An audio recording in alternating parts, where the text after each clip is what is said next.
Ladies and gentlemen, welcome back to Giants Nation News, where we bleed big blue and live for every snap on that gridiron. Picture this, it's a crisp fall afternoon in the NFC East, the kind where rivalries ignite like fireworks over the Hudson. Have you ever wondered what happens when the heat of the game collides with player safety protocols? Well, buckle up, because we got the latest on the ongoing investigation into that controversial incident involving our quarterback, Jackson Dart, and head coach Brian Daboll. It's a reminder that in this league, every decision counts, on and off the field. Let's break it down from the top. Back in Week 6, during a hard-fought battle against our arch-rivals, the Philadelphia Eagles. Yeah, those birds from across the way who always seem to ruffle our feathers. The Giants were in the thick of it at MetLife Stadium. That's our fortress in East Rutherford, New Jersey, shared with the Jets, but owned by the passionate Giants fans since 2010. Anyway, Dart, our gunslinger under center, took a nasty hit that sent him to the Blue Medical Tent for a concussion evaluation. Now, for those new to the game, that's the sideline sanctuary where docs check for head injuries. Crucial stuff in a sport where protecting brains is priority one. But here's where it gets dicey.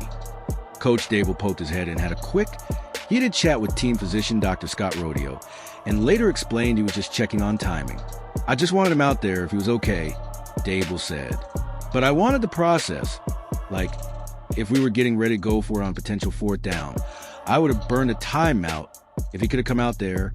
I was asking how long it was going to take. You can feel the urgency, right? In the moment, every second feels like eternity when you're staring down a 4th and short against Philly. Fast forward to now, and the NFL, along with the Players Association, the NFLPA, are still digging deep into whether this breached any protocols. Jeff Miller, the league's executive VP for health and safety, dropped the update during the annual fall meetings right here in New York.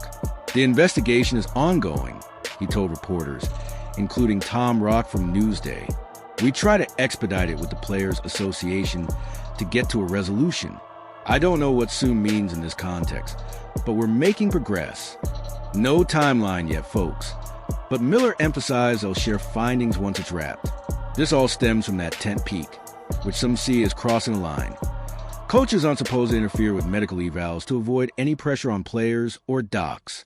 Giants co-owner John Mara, who's on the Player Health and Safety Committee, jumped in quick the day after, saying he chatted with Daboll about the optics and pledged full cooperation. If violations are found, we're talking fines to the club or individuals, and in worst cases, even draft pick losses. Ouch! That could sting for a team building for the future.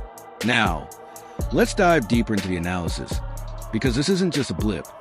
It's a window into the high-stakes world of NFL coaching and player welfare. Brian Daboll, our fiery leader since 2022, has been a breath of fresh air for the Giants. Remember, this is the guy who turned around the Buffalo Bills offense before coming home to New York. He's all about grit and smarts, but in this spot, his passion might have edged too close to the rulebook. Dart, the young QB we're pinning hopes on, assuming this is our fictional rising star in this scenario, has shown flashes of brilliance, slinging passes with that college flair from his Ole Miss days. But concussions? They're no joke. The league's ramped up protocols since the Tua Tagovailoa scares a few years back, ensuring independent docs call the shots. Daboll's chat with Dr. Rodeo? It looked intense on TV, but he insisted it was about game flow. You want your guy out there, not at risk of anything else. I think he's going to be good.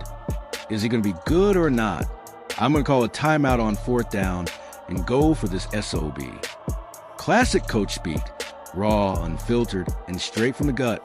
But perception matters, especially in a division as brutal as the NFC East, where the Eagles, Cowboys, and Commanders are always lurking. Speaking of injuries, this hits close to home for Giants fans. Our defense, anchored by beasts like Dexter Lawrence, Big Dex, the nose tackle who's a wall against a run, relies on a healthy offense to keep drives alive. Malik Neighbors, our speedy rookie wideout, has been electric, hauling in passes that remind us of Odell Beckham Jr.'s acrobatics back in the day. But without Dart steady at QB, things get shaky. Statistically, the Giants' offense ranks mid-pack this season, with Dart throwing for about 250 yards per game on average. But turnovers have been an issue, 6 picks through 6 weeks. Compare that to our glory days, In 2007, Eli Manning led us to that improbable Super Bowl 42 win over the undefeated Patriots, with David Tyree's helmet catch becoming legend. Or 2011, when we stunned them again in Super Bowl 46. Those teams thrived on resilience, much like today's squad under Dable, who's got us at .500 so far, fighting for a wild card spot. Let's add some historical flavor here, because the Giants story is woven into the fabric of New York sports. Founded in 1925, we started at the Polo Grounds in Upper Manhattan. Think Babe Ruth's backyard, but for football, legends like Frank Gifford and Sam Huff built the foundation, and then came the 1980s with Lawrence Taylor, LT himself, the sack machine who redefined defense and helped snag Super Bowl 21 and XXV. Michael Strahan, with his gap-toothed grin and record 22.5 sacks in 2001, carried that torch in the Hall of Fame. We got 4 Lombardi trophies, folks, and rivalries that burn eternal. The Eagles? It's personal, dating back to the 1930s, with games often decided by inches and bad blood. Cowboys? America's team versus New York's finest. Think Thanksgiving showdowns that split families. And don't get me started on the Commanders. Those Beltway battles are underrated fire. Trivia time. Did you know the Giants were the first team to win a championship in overtime? That was the 1958 NFL Championship against the Colts, the greatest game ever played, which put pro football on the map. To bring this to life, imagine if we caught up with some voices from the locker room. Let's say I chatted with Dexter Lawrence post-practice. Man, Coach Dabbs is all heart. He lives for this team. But player safety? That's non-negotiable. We've got to trust the process so we can keep battling out there. Or a fictional fan quote from Big Blue diehard Tony from Staten Island. I've been tailgating at MetLife since it opened, and seeing Dabbs in that tent, it shows he cares, but rules are rules. We don't want fines derailing our push. Even a made-up expert take from former Giant Justin Tuck. In my day, coaches push boundaries, but today's league is different. Post-concussion era means zero tolerance. This could cost a Giant a mid-round pick if it's deemed interference. Looking ahead, what does this mean for Big Blue? If fines hit, it's a slap on the wrist, maybe $100,000 or so, based on past cases like the Saints bounty scandal. Though that's extreme. Losing a draft pick? That'd hurt our rebuild, especially with needs at offensive line to protect Dart. Playoff implications? We're in a hunt, but distractions like this could sap momentum.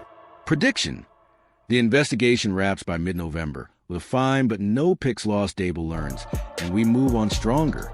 Catch our next game against the Cowboy primetime, under the lights at MetLife. Will Dart light it up? Tune in and find out. For more updates, subscribe, like, and hit that bell. This is Giants Nation News, where the Big Blue spirit never fades. Go Giants!